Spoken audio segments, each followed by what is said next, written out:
Coming up tonight on YCN News, the boil water order is lifted for Lebanon and West Lebanon, New Hampshire. New Hampshire Senator Kelly Ayotte calls for a congressional resignation. And high hopes for Claremont's Pumpkin Festival.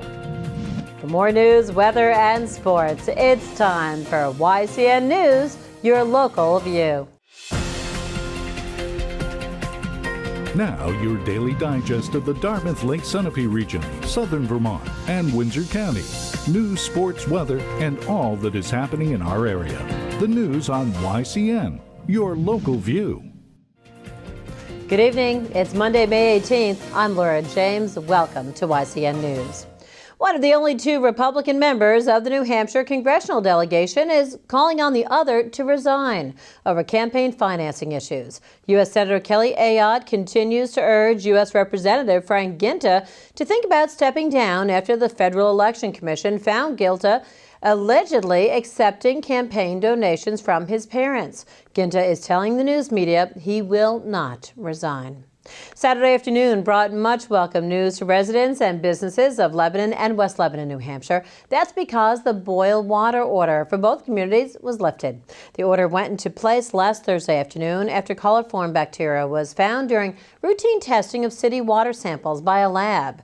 All follow-up testing has determined that there are no bacteria in the city water system. Investigations are underway to determine the cause of the water quality failure.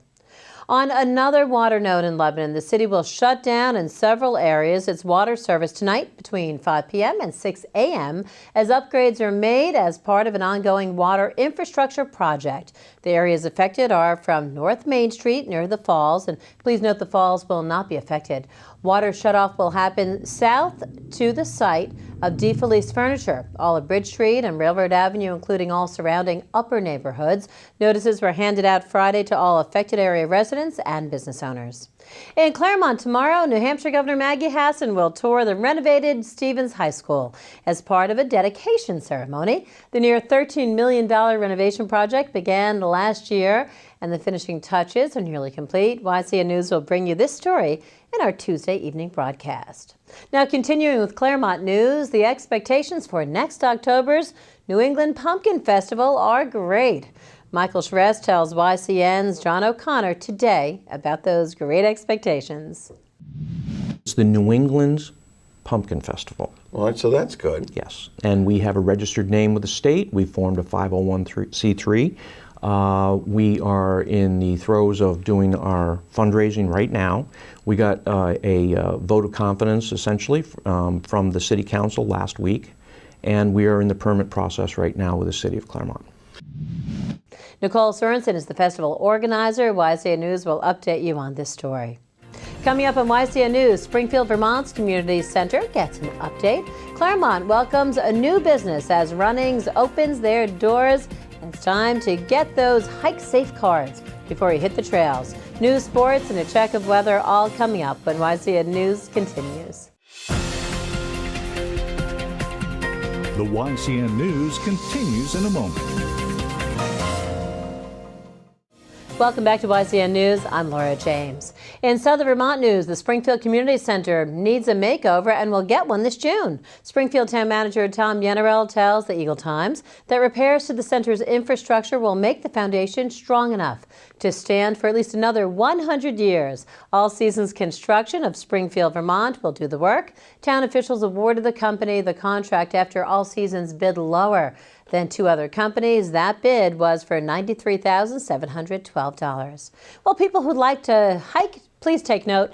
As the summer hiking season gets underway, the New Hampshire Fish and Game Department reminds outdoor enthusiasts to buy their Hike Safe card before they hit the trails. Voluntary Hike Safe cards are available from the New Hampshire Fish and Game Department. The card costs just $25 for an individual, $35 for a family, and all proceeds go to supporting the mission and public programs offered by the State Fish and Game Department. And purchase of the card protects a hiker from being charged for a rescue and search and rescue, that is, for those costs, unless this happens to be due to reckless or intentional behavior. To date, the department has sold 1,389 cards, bringing in more than $36,000. The New Hampshire Fish and Game Department is the guardian of the state's fish, wildlife, and marine resources and their habitats. Claremont's Washington Street officially opened a new business to town last Thursday. YCN's Dan Carbonara brings us this story. This is really exciting that we're able to be here today for the ribbon cutting for Runnings. As a lifelong resident of Claremont, as a Stevens High School graduate, I know that I'm really excited to see such a great company come to town with an employer and really part of the rejuvenation of Claremont. We're from the upper Midwest where it's cold and snowy and like it is out here. So we thought that this was a natural progression. We're surrounded by friends that have businesses like ours, so we really didn't have any place left to go in the Midwest. So we decided to make a move to the Northeast. One of the main reasons is the climate's the same as we have in the upper Midwest, and the people are the same. The people are so friendly.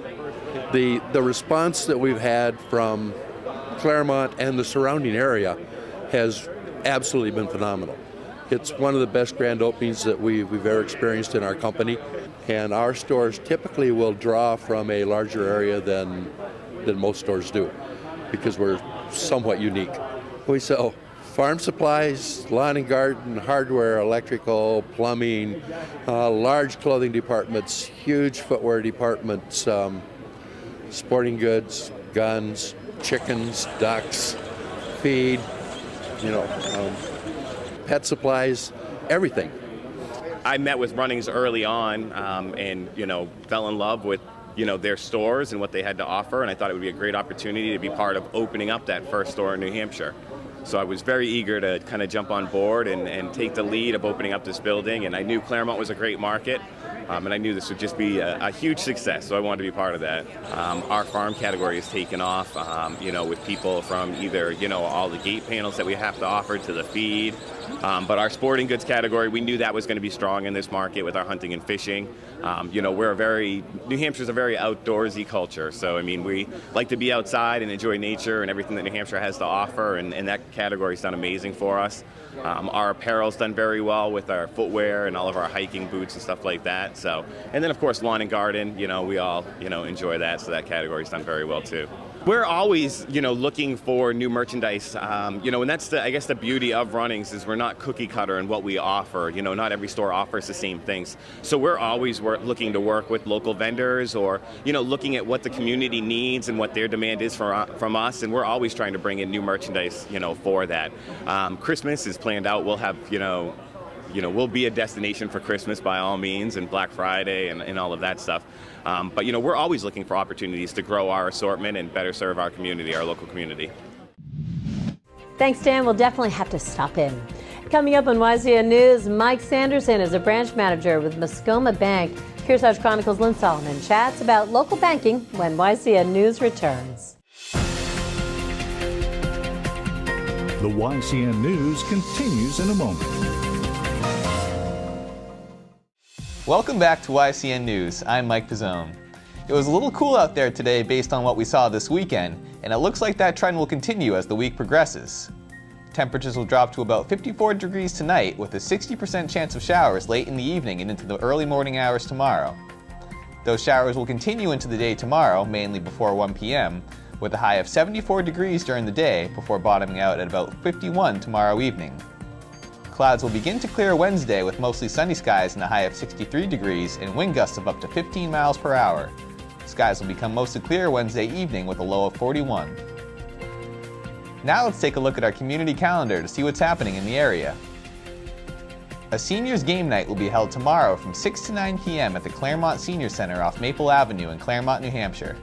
The event is open to anyone ages 50 or older, whether they're a member of the Senior Center or not. The Walpole Grange will hold its annual Community Awards Night tomorrow at 7 p.m. at the Walpole Town Hall in Walpole, New Hampshire. The awards presentation will be followed by a short program and refreshments. Call the number on the screen for more information.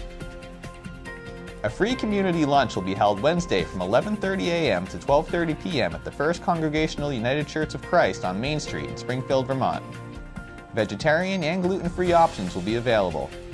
There is no takeout and all are welcome to attend. When I last checked in on the Fall Mountain softball team, they were fighting off bitter cold conditions on one of the top teams in Division III. And while the weather may have been a lot nicer Friday, their opponent didn't make things much easier on the playing field.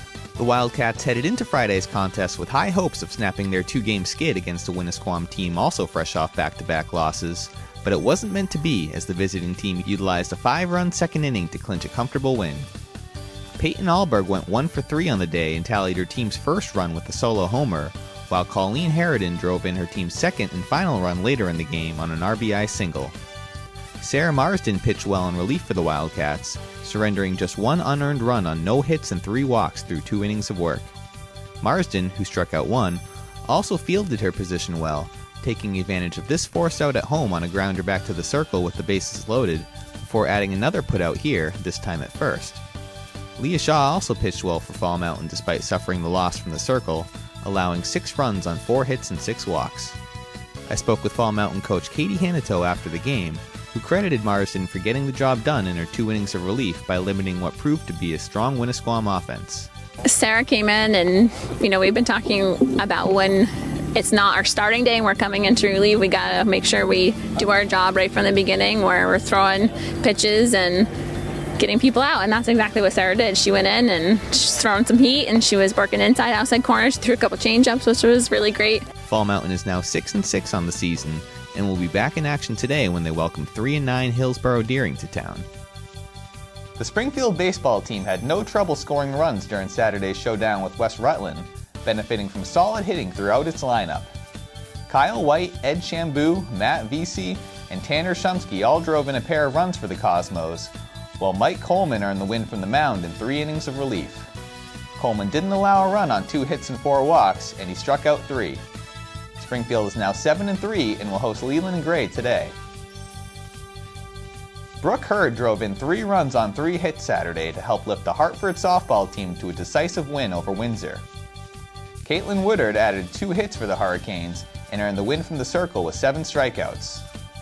Carissa Kinsman collected her first varsity hit for the Yellow Jackets, and Ashley Bly pitched well despite suffering the loss. Hartford improved to 4-7, and Windsor is now 5-5. Both the Kearsarge boys and girls lacrosse teams fought their way to wins over Lebanon on Saturday, thanks to some well-rounded offensive play and solid goaltending. Justin Norris led the boys with 3 goals and 3 assists in his team's 9-goal victory over the Raiders, with Jacob Arnold recording 5 saves between the pipes. For the girls, it was Anna Stowell and Eleanor Angus who kept up their strong offensive seasons, and Yanya Nowicki earned a 5th straight shutout in goal. The Kearsarge boys are now 6-5 and the girls are 8-2. That does it for YCN Sports. I'm Mike Pizzone. Thank you, Mike. Capital Connections host John O'Connor is next. He's talking about Kenya. We'll have details on the country and their business outlook. John's interview is coming up when YCN News returns. The YCN News continues in a moment.